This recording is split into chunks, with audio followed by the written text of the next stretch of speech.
Welcome back to Found in the River. My name is Mark, and today's video is going to be in response to a question that was asked in a Facebook thread in the Dive Talk group. Dive Talk, of course, you know, is with Gus and Woody. They do cave diver react videos to videos that are found on the internet that are affiliated in some way with scuba diving, cave diving, things like that. So in this video, people were asking, or in this thread, people were asking about this. And this is a bread bag tie that you can get on Amazon. They're about $1 a piece. You can buy them. I got 12 for $12.50 or something like that. So they come in different colors, and I've got a clear Dymo label with black writing to indicate who this belongs to, which would be me. So we're going to answer the question of what is a cookie, first of all, and how is it used in cave diving. This came from an open water diver who was not familiar with that term yet, and I answered a question and created more questions because I didn't think I didn't give the consideration that this person might not be a cave diver when I gave my initial answer. So here is the apology video. Sorry about that. But a normal cookie is like this, and a normal cookie operates in a way where you would run the line through those holes, and it would hold it onto the line itself. These operate in a whole different manner. These are quickly deployed, where I can simply pull it off my cookie holder, put it on, and let go and go. Where these require a little more attention, which you'll see. Basically, you thread it through there, and because this line, if you have slack in the line, it could get kicked off with a fin kick, so I would actually wrap it a second time so that it's a little more secure and it's not going to go anywhere. But I'm going to get to that in the actual demonstration. So another thing people can use as cookies are, and I got this from another diver buddy that I like to refer to as Speedy Gonzalez, bag clips. This works just as well, believe it or not. It's pretty creative. And for this one, you know, we're talking about me and Aaron, my son, and then Woody, and of course this one is going to belong to Gus. So that's what we'll use for the demonstration. So anyways, hope you enjoy it, and keep watching Dive Talk. It's good for you. Okay, so here we are with a simulated tee and a line as found in a cave. So we're going to pretend like this orange line was the main line that I was coming down, and this is my T junction, so I could have the option of going to the left or have the option of going to the right. Now this is a common setup to hold cookies and cave arrows, so I've attached our bread bag ties as well. And for me, I keep mine hooked on a D-ring, and then I actually pull it up through the bottom D-ring, clip to the top D-ring, so it's not dangling out. It's just kind of sitting there. When I need it, I can access it fairly easily. For this demonstration, I will put it around my robe with my hoodie. So we'll just have them hanging there like this. So traditionally, with the old style cookies, if you were to come up on a T-junction and you're going to go left or right, and you want to make sure you know which way you need to go when you get back, you would just take a cookie off your cookie holder, and then you would say, okay, I'm going to go off to the left, so I know this is where I want to be when I come back. So you basically put your cookie with your name on it, so when my buddies see it again, they're going to know that it was me.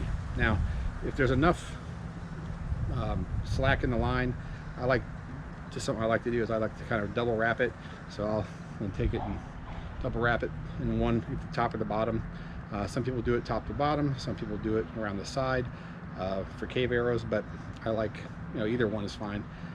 If sometimes the main lines are thick and super tight, so you really wouldn't have a need for this, but this particular line is thin line. It's from one of my safety reels, so I'm going to go ahead and double tie it, make sure it doesn't come off, so if a fin hits it or something, we know for sure it's not going anywhere.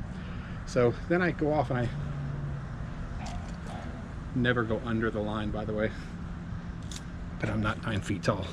So if I come off to the right, I do my dive, I come back, and even if I you know, have low visibility, I can follow the line. I feel the T, so I'm going to bring it over here. I'm gonna say, okay, here's somebody's line, or this is the tee. So this could be a jump line. If I'm blinded, I wouldn't know that yet. I guess I would when I touch the two arrows. It would be here, but that's another video. So I would come down, I'd feel the cookie.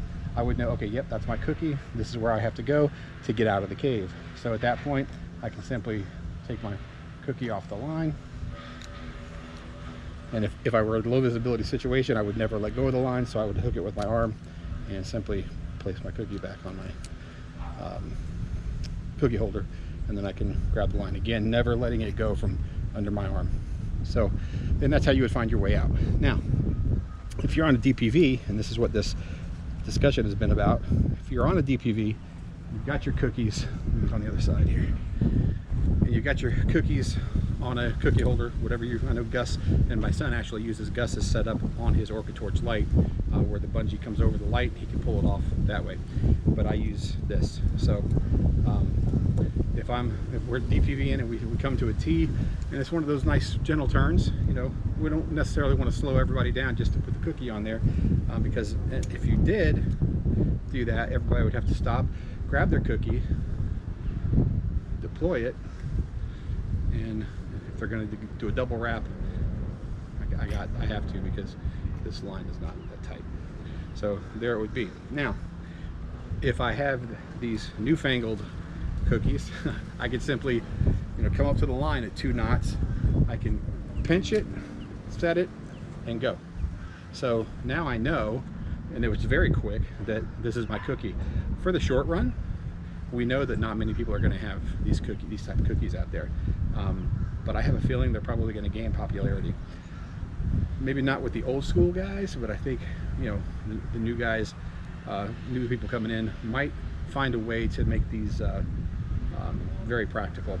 So like I said, there's not a lot of tactile feedback on these yet, but there's all kinds of options. I can stipple with a soldering iron, just like you would the holster or the pistol grip of a gun. You can stipple the ends to make them rough. That could be your mark. You could stipple one side of the marker itself. You can engrave your initials. You can, you know, whatever it is that gives you tactile feedback. You could bedazzle it if you so desired. So let's say we got a couple of our buddies in there. Take this one off. Set it back over here. Actually, I just put it on my folder like that. And now I'm gonna go back under the line. So if we come up to this, or if anybody comes up to it, they can see clearly that Aaron, Mark, and Woody are still up the line, one way or the other. It also can help identify whose reel it is, or if you're on a reel. I happen to be on a reel, so this would be the same situation if I had my reel at the beginning of the cave in the open water to run my primary reel. I would come down here. Now at this point my reel would be hanging here, but my dive team would put their cookies here, so that if any of us get separated, if there's 4 of us, and in my dive team there happens to be 4 people normally, we have 2 father-son teams that join as one team. So if I were to go in, and if, let's say, Woody and Gus were diving with us, they're on rebreathers, we're on open circuit, we're not going to stay in as long. We could say, okay, when we tell you we're going to turn, you guys go ahead and go. We're going to turn and go back when we hit our thirds, and they don't have to come back with us. You only do that if you have the ability to leave at least 2 people on each team. If you have 3 people and 2 want to go back, then all 3 should go back. I'm not saying that's the gospel, but it's a dang good idea.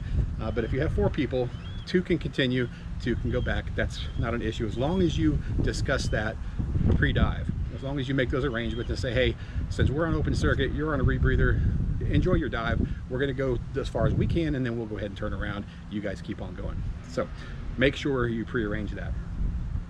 So in this case, it would be Aaron, Mark, Woody, and then somewhere down the line there's another one, and that would be Gus. So now Gus is diving with us, and these are his cookies. This is his choice of cookie, which I think is amazing. Anyways, So the speed and the ease of which this thing deploys is great. I think initially this is a fantastic idea. They store on the same, devices that you would normally store cookies and arrows on. They do not take the place of cave arrows. They're non-directional, as I said, just like the cookies would be. They are not meant to tell you how to get out of the cave, or which direction the exit is in, or how many feet it is. Like you see on some of the videos, you'll see they have 600, 500, 400 marked. Every 100 feet they mark the arrows for the cave, for the line that stays in the cave, the permanent line. But ours just has our name on it and some tactile feedback that we've carved into it. So don't get confused. An arrow is not to be substituted. At least there's nothing clever enough, in my opinion, yet to do that. But these little bread bag ties do work pretty dang well as cookies, in my opinion. So that's it. People asked, I just wanted to kind of show you, and that's it. So keep on watching Dive Talk. We love you, Gus and Woody. Thanks for the tip.